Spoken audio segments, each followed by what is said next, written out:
एक मां का प्यार या एक राजकुमारी का प्रतिशोध।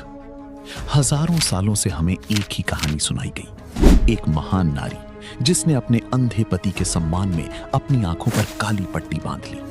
इसे त्याग कहा गया, इसे समर्पण का सर्वोच्च उदाहरण माना गया। लेकिन क्या कभी आपने रुककर सोचा है कि इस पट्टी के पीछे की असलियत क्या थी?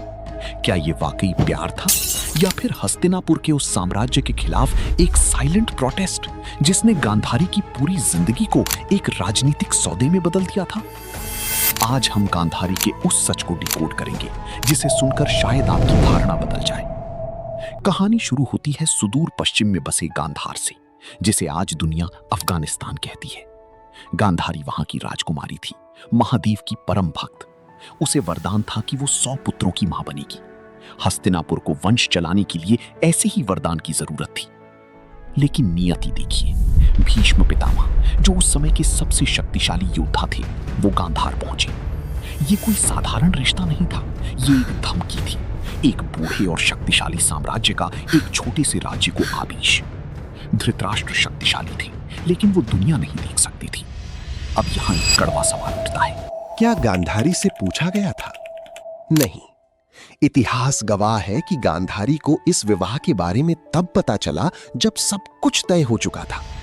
सोचिए उस युवा राजकुमारी पर क्या गुजरी होगी, जिसे पता चला कि उसका जीवन साथी पूरी उम्र उसे कभी देख ही नहीं पाएगा। जैसे ही गांधारी ने हस्तिनापुर की सीमा में कदम रखा, उसने अपनी आंखों पर पट्टी बांध ली। दुनिया ने तालियां बजाईं, उसे सती और पतिव्रता कहा। लेकिन मनोवैज्ञानिक नजरिए से देखिए, जब कोई आपसे आपकी सबसे कीमती चीज, आपकी आजादी छीन लेता है, तो आप लड़ते हैं। गांधारी लड़ नहीं सकती थी क्योंकि सामने भीष्म थे, इसलिए उसने मौन चुना। उसने अपनी आंखों पर पट्टी बांधकर यह संदेश दिया कि अगर तुमने मुझे अंधेरे में धकेला है, तो मैं भी तुम्हारी इस चकाचौंध भरी दुनिया को कभी नहीं देखूंगी। ये पति के प्रति प्रेम कम और उस व्यवस्था के प्रति नफरत ज्यादा थी जिसने उसका सौदा किया था। उसने खुद को एक जिंदा लाश बना लिया। लेकिन ये फैसला सिर्फ उसका नहीं था, इसने आने वाली पूरी नस्ल का भाग्य लिख दिया।